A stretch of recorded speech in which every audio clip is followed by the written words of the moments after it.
Hello and welcome to my channel. I am Candice Tamara for anyone that is new here.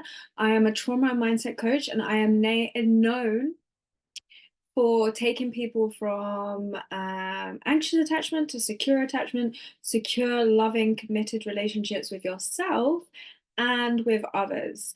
I'm very active on Instagram and TikTok at Candice Tamara _. And I have a podcast, Fuck Trauma podcast, for anybody that wants more content from me.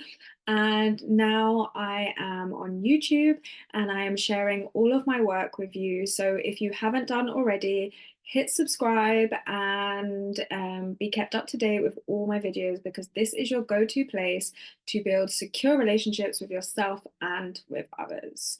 So let's dive in. Today I want to talk a little bit about what you should be focused on in your relationships. Now, when you have an anxious attachment style, I speak a lot about this, is that you will see things through the lens of fear, which can tend to be very negative.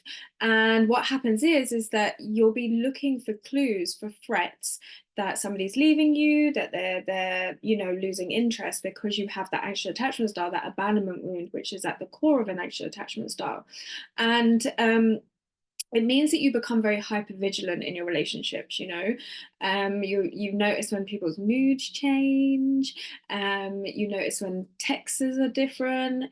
You notice every kind of little detail, and I'm probably guessing you probably know exactly what I'm talking about here. You're very hyper vigilant. You'll be looking for the clues, you'll be speaking to your friends about it. What they did this, what do you think it means? And then, the anxious thoughts will come up, and the stories in your mind of, ruminating, like consumed with overthinking. And just know this is so normal as anxious attachment style. For anyone that doesn't know, I used to have an anxious attachment style, so I've been there, no judgment, and I have worked with hundreds and hundreds and hundreds of clients now to take them from anxious to secure.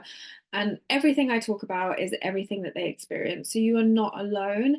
And I know that it can feel like that sometimes. I definitely felt like that when I was anxiously attached. I didn't know I had an anxious attachment style then, hence why I do what I do now. So hopefully you are one step ahead, because you are here and you know what you have, which means you are on your path to overcoming it, which is incredible. Because when you don't know what it is, you think you're just crazy and you have no idea what's going on. Or what's worse is that you don't, not even, yes, you feel crazy, but it's very hard. You end up sabotaging your relationships. You don't really know what is going on. It's so confusing. It's really confusing. I remember. So hence why I do what I do. So hit subscribe. I am very much an expert in this field. Okay, so what happens is that you'll be very hypervigilant. So what happens is you will focus on certain details, like, how many kisses have they put? Yesterday they put 3 kisses, today they've only put 1. And then your mind will start to think, oh, what did I do? Are they mad at me? Are they losing interest? Did I do something? Did I say something wrong? It starts to trigger that way of thinking, and I'm sure you're aware of what that feels like. It's horrible, right?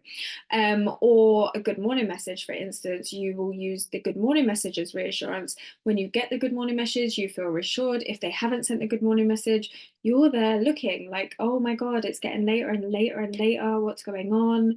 Are they losing interest? Are they not the right person for me? Like, what is going on? Like, it's triggering the anxious attachment style, and you're hyper focused on these very small details. I know they don't feel small at the time, but they are small, minuscule details, because you're needing it for your anxious attachment style to feel secure. Another one is that you'll start to check if they're online. So they're online, maybe on WhatsApp. They're online and they're not messaging me, or they're online. Who are they speaking to? These are the thoughts that are going on. I know. Or social media. They'll be on social media. They put up a story, but they're not interested. Like, they're not engaging with me. What's going on? Or looking at who they follow on social media, any kind of changes to that, like, oh my God, they've got 1 more extra follower. Who could it be? Could it be a girl or a guy, depending on their sex? Who is it? Like, you're going to be constantly looking for threats, but just know that this is your anxious attachment style, and it will be stopping you from seeing anything other than the threat. Another one is like, why haven't they responded? It's been 66 minutes and they haven't responded.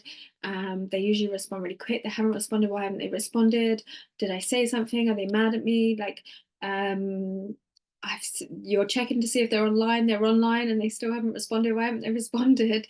I know, I've definitely been there. But just know that this is all your this is all of this way of thinking is your anxious attachment style, because your anxious attachment style has been triggered and it's on high alert. It's on constant high alert. And the truth is, though, that when you have an anxious attachment style, it doesn't take a lot for your anxious attachment style to be triggered and for you to be on high alert. And focusing on these small things are the wrong things to be focusing on in your relationship. Because what we tend to do is, because we're so focused on these things, not even when I say relationship, it could be even in dating, is that, you know, you're so focused on these things and you're actually really ignoring key big things about this person or this relationship, because you're just so hyper focused on the feelings that you're getting from the fact that, you know, when they don't do these things that you're looking for, you feel so anxious and so out of whack.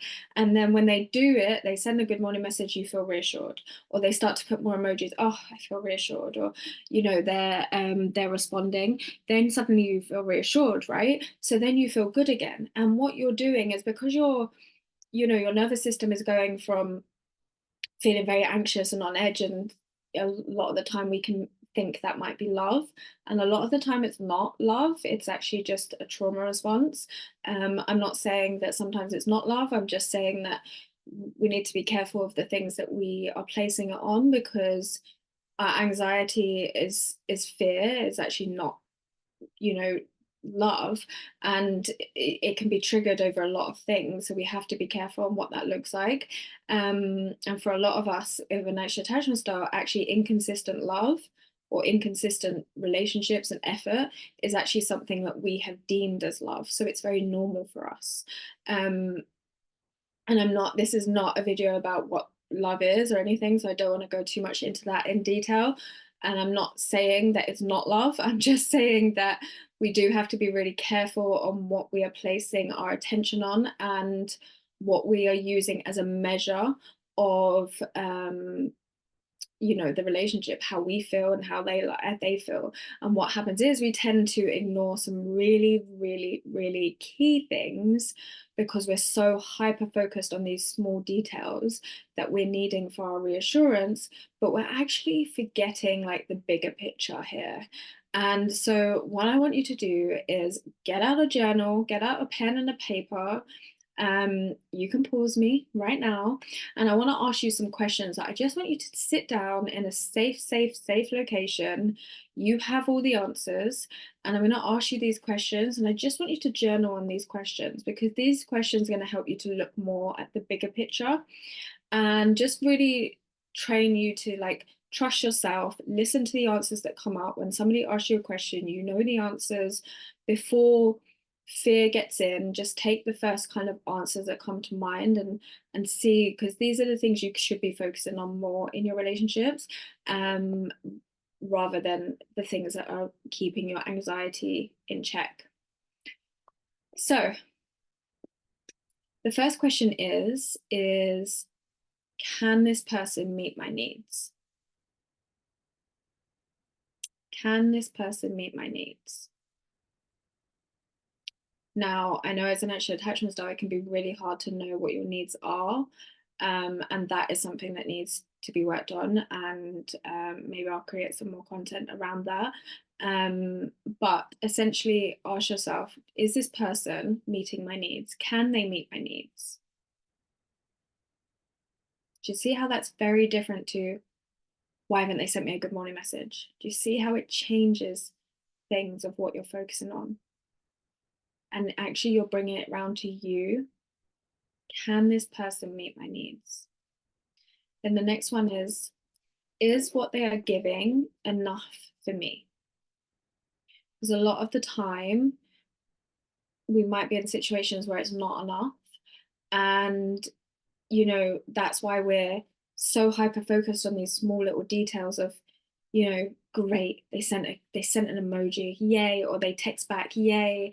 And but actually, you know, what you need in a relationship and what you want in a relationship is a lot more, and you might be giving a lot more. And actually, it's okay to say, actually, is this going to work for me, instead of me trying to control and force this relationship and stay.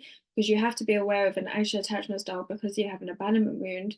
Actually, them leaving you is the thing you probably fear the most. So what you will try and do is just try and fix and save the relationship and work very hard for it. And these are all very normal trauma responses that you have learned from as part of your anxious attachment style, and likely from your childhood. um so, you know, this is why you want to take the focus away from that, trying to fix it and try and navigate and micromanage it all, and really look at the bigger picture of, is this really working for me? Is this making me feel good? Is what they're giving enough for me? And it's okay to ask these questions. It is. Then the next one is, do I even like them? Or do I just like that they like me? So do you even like the person, or do you like the fact that they're giving you some form of attention, or they're sending you a good morning message? Do you even like them? Would you even be friends with this person? That is a good question, because a lot of the time the answer would be no, you wouldn't be friends with this person. So if you wouldn't be friends with a person, why would you be spending your life with this person? Why would you be building a life with this person? That is probably a good indication that you don't actually like who they are. You just like the reassurance that you get when they do send these things or do these things for you, or that feeling, that spark. But building a life with someone is very different to those kind of things. You know, it's a longer term thing that you need a lot of things from. So do you even like them, or do you just like that they like you? Then the next one is, do I want to change them? Do I want to change them?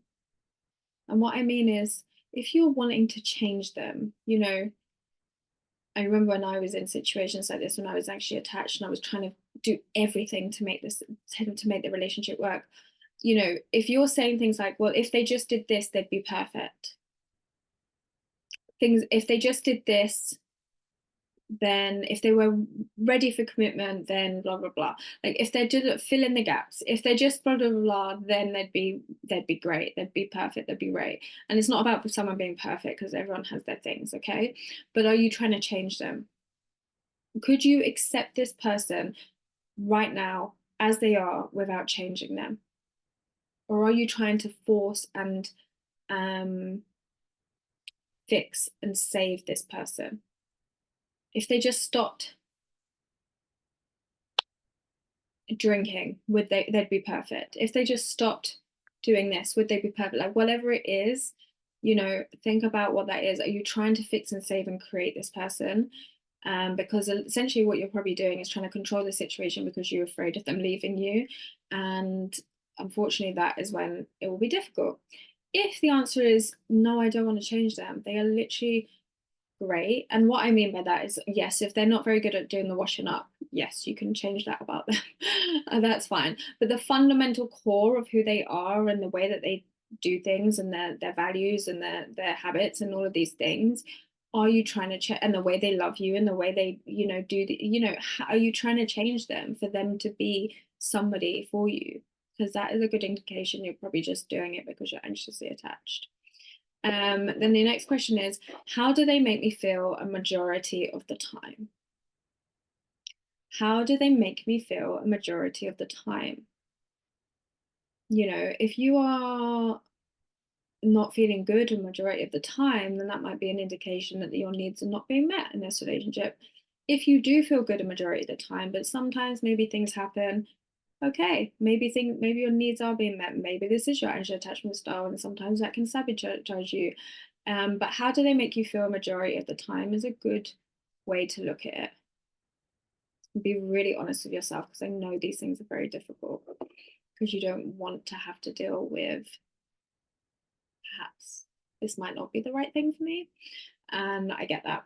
And then the last thing is do they match my values? And if you don't know what your values are, you need to find out, because these are driving your decisions and they're driving other people's decisions. So if you're not in alignment with these values, then it's going to be a very difficult relationship, because you're literally self-abandoning yourself, your own values. You know, you will value things differently to I and everyone else, because they're for us. They're core for us. So if you're abandoning your own values for somebody else, then it's going to be very, very tricky.